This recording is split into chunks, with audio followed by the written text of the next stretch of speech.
straight through. It's very important. I lift my feed wheel up. I slip this underneath the feed wheel because the machine will not sew unless there's tape or carpet between the needle and the bobbin case. Slip this in here, this under here. Feed wheel is down, and we're ready to sew.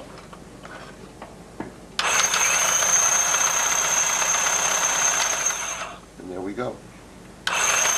The tail that we left will get pulled up and sewn in, which is no problem. That is how we time the PBS PBT, how we maintain it and keep it in timing by keeping it well oiled and clean, and how we thread it properly, how we put the tape in properly.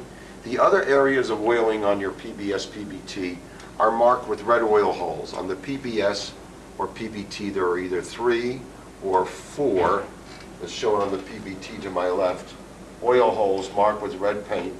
And there's a label that tells you put the oil in these holes hourly, every hour of running, not every hour. If you use the machine 5 minutes, don't come back 55 minutes later and put oil in it. Sure. Some of the older PBS and PBTs don't even have the label up here. You do not put oil in this area here. This is where there used to be a bobbin winder, which no longer exists. If you put oil in these holes, it'll get down on your belt, and when you go to pull a trigger to sew, the machine will not sew properly. It'll slip because you'll have oil on the belts. The next area of concern for the PBS PBT, or for any carpet binding machine, whether it's our table model, which I'll show you right behind with Mark filming if he wants to take a second and show him. Another area of concern is the area called the carpet folder or attachment or binder. And even on our large table model machine, as well as on the portable that we're working on, this area or mouth of the folder is of major concern, and now we'll show you why and explain to you why. So let's go back to the portable. All folders, regardless of their size, have an opening or a mouth that the carpet must pass through. This is the mouth of the folder I'm pointing out with the screwdriver or the tweezer.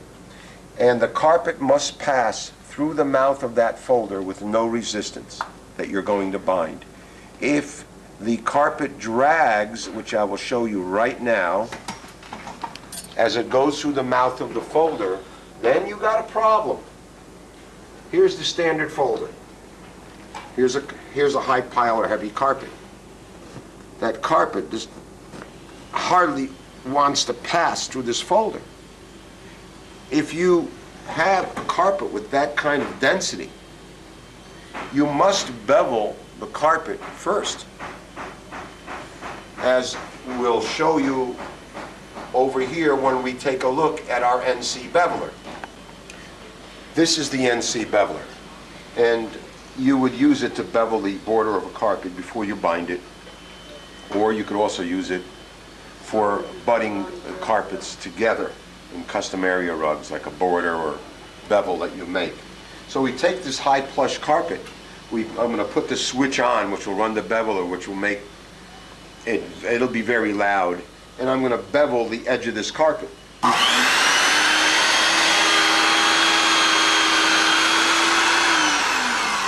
You can now see, hopefully, that this carpet is beveled. And now if we take our folder and we go to pass it through, you see how easy she goes through with no resistance. Now the machine will do an excellent job in binding the carpet instead of having the machine fight to pull the carpet through the folder. What will happen is, even though the machine has the ability to pull the carpet, the folder will push the carpet away from you, and it will never be a good bind. It may not bind at all. So once again, I emphasize that even on our table model binder, which Mark will show you one more time, on this monster, that you must make sure that the carpet passes through the opening of your folder with no resistance. If there's resistance, the machine is not going to operate properly. through no fault of its own, strictly through your fault or your lack of knowledge. Let's go back to the portable and see what else is available for your portable. The first option that I want to show you that's available for the PBS PBT is what we call our rug glide. That would be NC's part number S28. The rug glide, which is this device, has holes pre-drilled in it to allow it to mount onto any NC, PBS, or PBT portable carpet binder, whether it's a modern unit or one that's 25 or 30 years old. You would merely take the unit, stand it up on its side as I'm doing here, remove the screws that hold your side wheel on, line up the holes, put the wheel back, and then merely put the screws that are here back through. This holds the rug glide on the side of the machine. Now, what does the rug glide do? What the rug glide does is when the machine is sewing the carpet, an area rug in particular, it does not let the area rug, which I'll show you right now, it does not let this area rug drag its bottom on the base of the machine, making it more difficult for the machine to pull itself along an area rug. See, when you're doing an area rug, an 8x9 or 9x12, the portable binder's job is to pull itself along the area rug. Well, you want to make it as easy on the machine as possible, thus the advent of the rug glide. Once the rug glide is fastened to the side of your PBS PBT, the bottom of the area rug rides on the two wheels, letting the machine pull itself effortlessly along the area rug. Next option is the 1¼ tape folder, which you can put on your PBS or PBT in lieu of or in place of the 7/8" tape folder. This 1¼ tape folder allows you to use a wider tape, as illustrated here, for thick, heavy area rugs so that you get a little bit better coverage.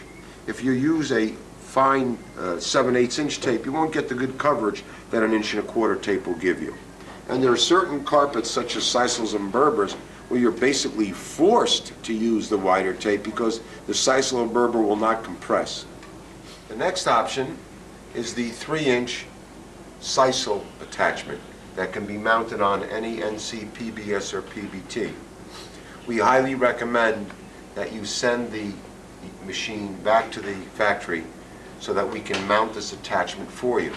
Once we have done all the legwork, drilling and tapping and whatnot, and mounting it, extending this handle so that this goes behind the handle, then you can switch from this attachment to your standard 7/8 attachment or your 1¼ attachment effortlessly by merely changing 2 screws. But you must remember that the hard work to install this brute should be done right here at the warehouse. The rolls of tape available for the 3" folder are 50-yard rolls if they're in cotton, or 72-yard rolls if they're in polyester. We have a chart, color chart for the 3" cotton, as well as a color chart for the 3" poly or synthetic tape. Both are in stock and ready for immediate shipment should you need them. Option is the serging tape folder. Serging tape is tape that is made to appear like wraparound serging that would go around the edge of a carpet, completely around it, like on an oriental rug. The serging tape is made out of 100% cotton and is fully lined in the back.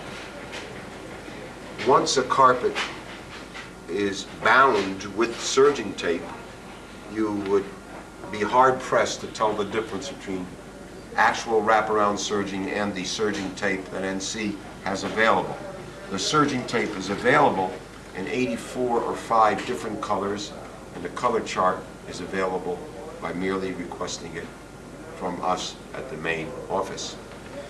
In order to use serging tape, you must take off the standard poly folder and put on the serging tape folder. Once you put this folder on, it allows you to use the serging tape or standard poly tape. There's no need to switch back. It does a beautiful job. It's something you should truly consider, especially if you don't do that quantity of serging to warrant buying a $6,000 or $7,000 table model wraparound serger, which if Mark is left, that is the wraparound serger that Mark is showing you, that takes the yarn and wraps it entirely around the border of the carpet, as you can see here. Well, your NC Portable has the ability to duplicate this look using serging tape. Something you should consider.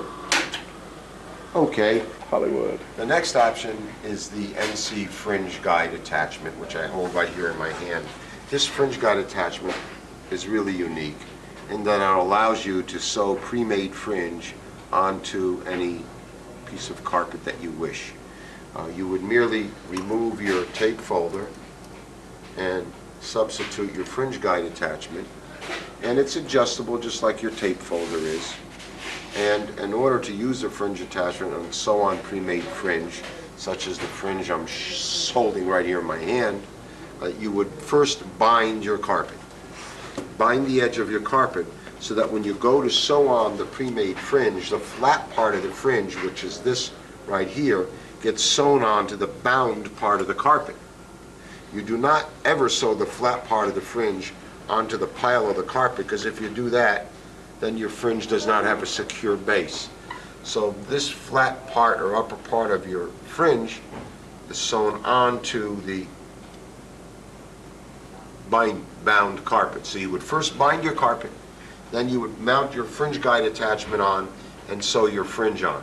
What the Fringe Guide attachment allows you to do is the fringe gets sewn or gets directed in the upper guide, and the lower guide down here is how deep your carpet goes. In other words, we want the carpet to go in so far so that when the needle zigzags along the edge of the carpet, it's doing its stitching on the tape. And we want the fringe not to be sewn down here or up here, but right along the top upper portion. So I would move this guide over, which would move the fringe over, so that the fringe is sewn right on top of the tape. So that's why we make this attachment adjustable in two areas. The top part to guide your fringe, and the bottom part to position your carpet so that the fringe can be sewn on. This is the NC Fringe Chart, which has available our fringe in regular knot and jumbo knot, available in all the colors. Plus we also carry Oriental fringe in knotted Oriental and non-knotted Oriental. The Oriental fringe that we handle is bone or natural in color, and is available on 36-yard skeins, whereas the regular fringe is available on 25-yard skeins, or bolts as we call them. All you do is merely specify the color, whether you want regular, jumbo, or for that matter if you want the Oriental. All are readily available from NC in Newark, New Jersey. Okay, the last area that I want to make you aware of, and very, very important area, is why folders are made adjustable to give you a good look when you bind your carpet. For example, if you take a look at all NC folders, you will notice that there's two screws that hold them on go into slotted holes. And the purpose of these slotted holes is to adjust your folder from right to left. And there is no such thing as one adjustment for binding a carpet, because all carpets are different. That's why we make the folders adjustable. Let me be more specific. Let me cut off a piece of carpet and bind it. Here's a piece of carpet that's been bound. Let's cut the bound part off.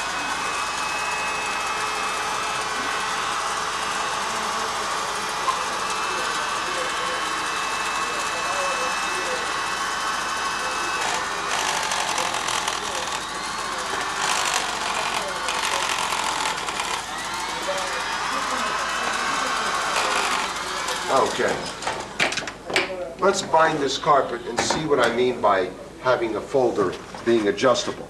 Of course, whenever you bind a carpet, your job is to keep the carpet tucked right against the side of the folder.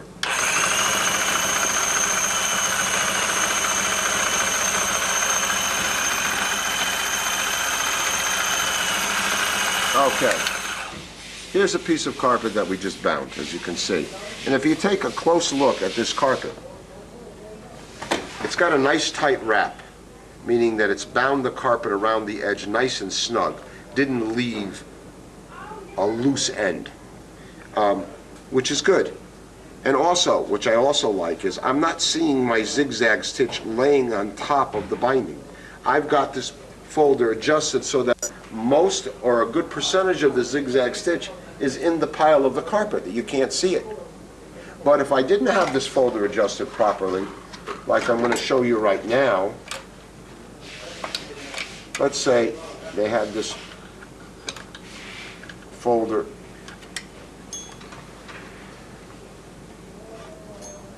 too far to the left.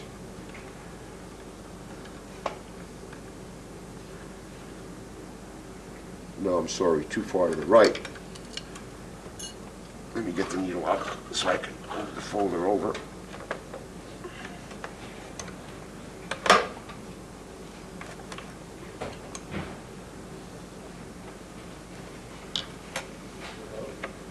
I'll just tighten one screw so I can go quickly.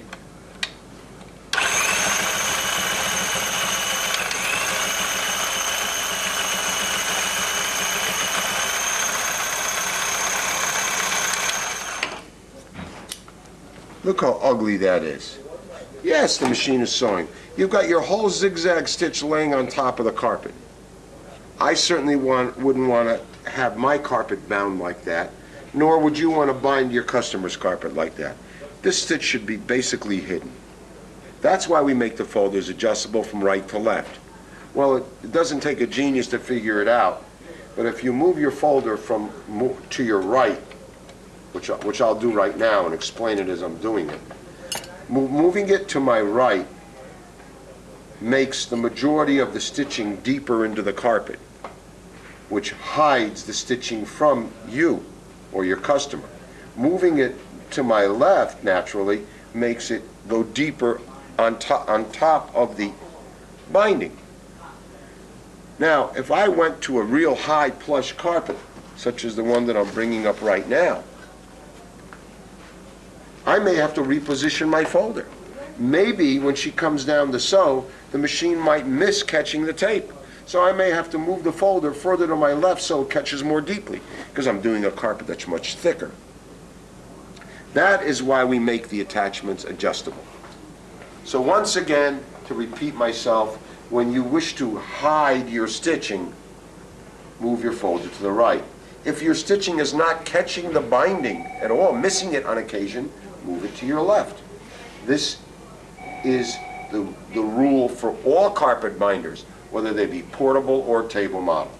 Okay, another item of interest is the rug glide, or not rug glide, I'm sorry, Cove base attachment, which is easily mounted on any NC, PBS PBT, or old style speed binder, or other bobbin type portable carpet binders. This Cove base attachment is easily mounted. It's made out of 100% stainless steel, because everything we do here is done first class. Let's take a look at a portable, how this gets mounted. You merely tilt the machine on its backside, and it comes with a simple installation sheet because it's done in 3 steps. And you take the attachment and you look, there's a lip here. The lip goes to the back of the machine, right here, and then that goes there. And then we merely tilt the machine to her backside. And there's a little piece with an Allen screw here, and that little piece goes in here, and the Allen screw goes